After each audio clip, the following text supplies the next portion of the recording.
L'iPhone 15 est inférieur en tout point à son alternative Pro. J'enfonce une porte ouverte, mais performance, écran, construction, partie photo, chaque élément y est logiquement moins bon, moins avancé, moins digne d'intérêt. Et pourtant, c'est l'iPhone le plus intéressant de l'année, que ce soit à mes yeux, mais également à ceux de Brandon Le Proctor, Nacrium, Mac Forever, etc. Ça peut sembler paradoxal, mais finalement pas tant que ça. Parce qu'au-delà du prix, il y a une chose dont dispose l'iPhone 15 cette année, et pas nécessairement le modèle Pro, c'est une approche singulière du design, et il faut qu'on en parle. Vous regardez Nightech, c'est Thomas, et aujourd'hui il faut qu'on parle du design derrière l'iPhone 15, tout de suite après un mot du sponsor de cette vidéo, Casetify. Casetify propose une sélection de protections haut de gamme et hautement personnalisables, avec ce design signature, avec le cerclage autour du bloc photo. Que vous soyez plutôt minimaliste, pragmatique à la recherche d'une coque maligne, ou plutôt maladroit et à la recherche d'une protection maximale qui répond aux standards militaires, Casetify a les options qu'il vous faut. Et bien sûr, Casetify pousse la personnalisation à son paroxysme niveau motif, que vous soyez art abstrait comme moi, fan d'Evangelion ou de Bob l'éponge. Il y a de quoi vous faire plaisir. Casetify, c'est la possibilité de trouver une coque haut de gamme qui vous ressemble, toujours avec une attention à l'environnement. Leur coque EcoShock étant faite de matériaux et notamment de coques recyclées. Trouvez la vôtre en profitant de 15% de réduction grâce à mon code en description. Merci à Casetify de m'avoir aidé à couvrir les iPhones cette année. Et on revient à la vidéo.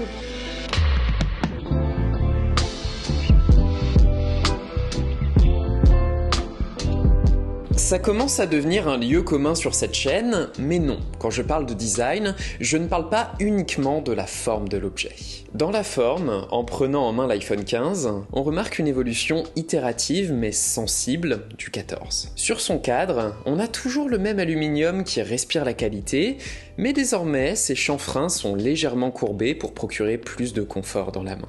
On a également droit à de nouveaux coloris délavés. Personnellement, je suis juste aux anges avec mon modèle légèrement bleuté ici, et je l'apprécie d'autant plus que ces nouveaux coloris proviennent d'un tout nouveau processus de fabrication. Cette année, l'iPhone ne dispose plus de deux couches de verre, une colorée et une à sa surface, mais bien d'une seule couche, teintée dans la masse. C'est inédit, subtil, et ça confère à l'iPhone 15 une texture mate terriblement douce dans la main et sans trace de doigts.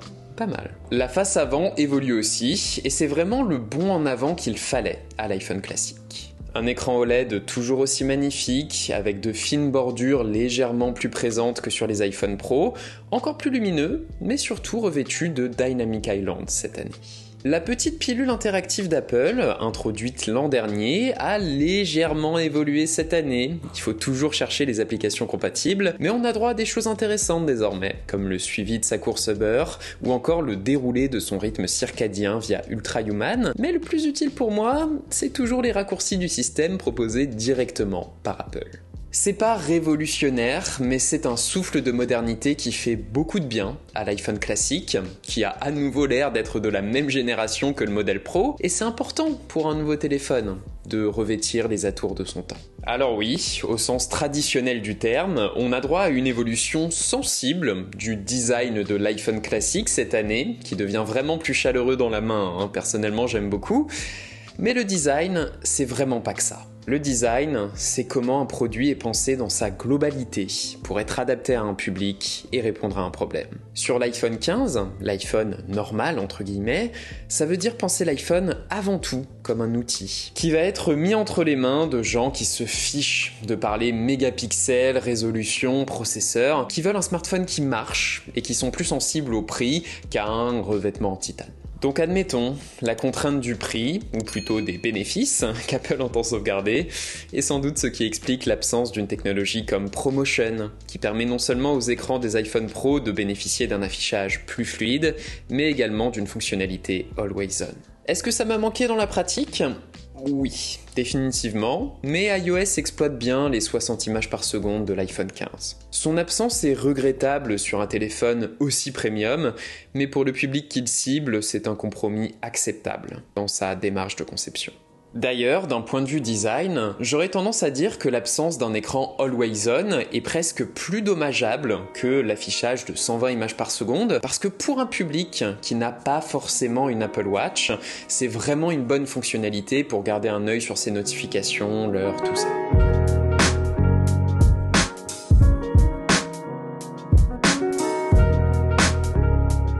J'aime beaucoup cet exemple de l'écran ProMotion parce qu'il illustre bien toute la difficulté qu'il y a à concevoir un produit aussi grand public qu'un iPhone 15 en tant qu'entreprise tech. C'est un exercice où tu dois mettre en balance les considérations techniques légitimes de gens comme vous et moi qui sommes un peu intéressés par la tech, avec les besoins parfois plus pragmatiques de ceux qui considèrent leur technologie avant tout comme un moyen, comme un outil. Prenez la partie photo de l'iPhone.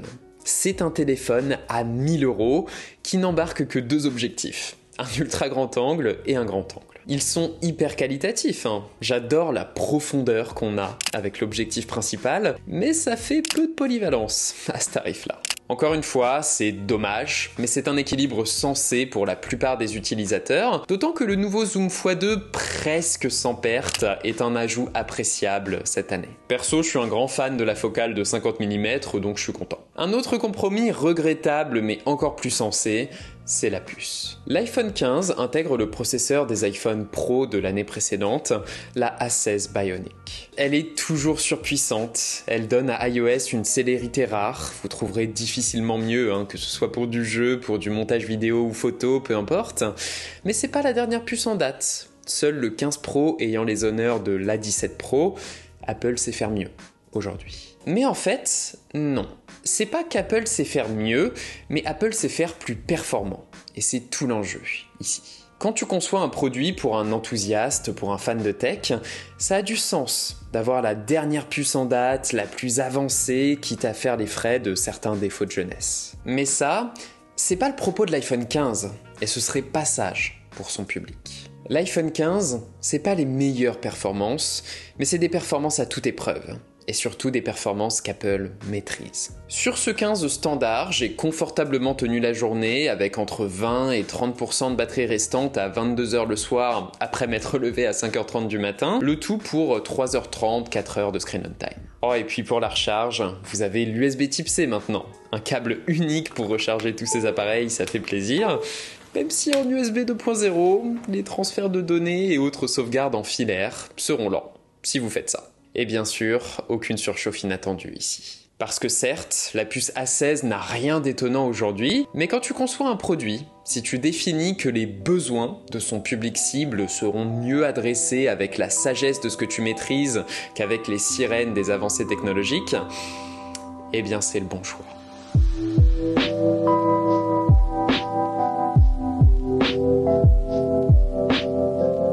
Et justement, au-delà des nouveautés, il faut souligner à quel point l'iPhone, c'est plus que des specs. C'est une expérience. Sur l'iPhone 15, iOS 17 est une mécanique bien huilée, tout en fluidité et à la fois intuitive et optimisée. Aujourd'hui, même les applications tierces tirent le meilleur parti du format de cet iPhone et des performances de la 16 Bionic. L'expérience de l'iPhone, c'est aussi l'écosystème le plus poussé et intuitif. Fermé, certes, mais difficile de trouver mieux que le duo iPhone AirPods, ou iPhone Apple Watch, ou iPhone iPad, etc. L'expérience de l'iPhone, c'est aussi une connectivité supplémentaire avec ses autres utilisateurs. Si ta famille utilise iMessage ou tes collègues AirDrop, t'auras bien raison de te diriger vers un iPhone. Il n'est donc pas étonnant qu'Apple approfondisse cet aspect avec iOS 17 cette année, avec des fonctions comme Name Drop, ou encore avec l'iPhone 15 et sa puce U2, qui te permet de localiser avec précision les iPhones de tes proches, s'ils souhaitent partager leur position. Et finalement, l'expérience de l'iPhone, c'est aussi un des meilleurs SAV disponibles. Si tu as un problème avec ton iPhone, tu sais déjà où aller. C'est bête de le rappeler, mais ça fait partie de sa valeur. Je reviens pas là-dessus par hasard. En tant qu'entreprise, tout ça, c'est ce qui constitue l'expérience de ton produit, qui ne doit pas se cantonner aux limites de son boîtier si tu entends vraiment répondre à tous les besoins de tes utilisateurs. La valeur de l'iPhone 15, elle se trouve dans sa formule globale, qui atteint un équilibre remarquable entre une technique éprouvée et performante, dans un boîtier moderne et élégant, le tout mis au service d'une des meilleures expériences utilisateurs du marché. C'est ça, un bon design. Et si vous préférez cette maîtrise au côté un peu expérimental des iPhone Pro cette année, je ne peux que vous conseiller un iPhone 15.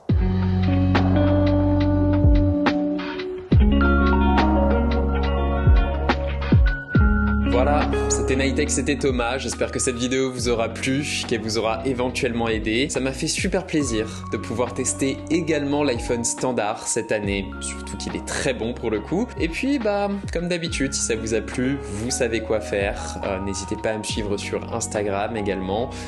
Et moi je vous dis à jeudi prochain tout simplement. Prenez soin de vous, à la semaine prochaine.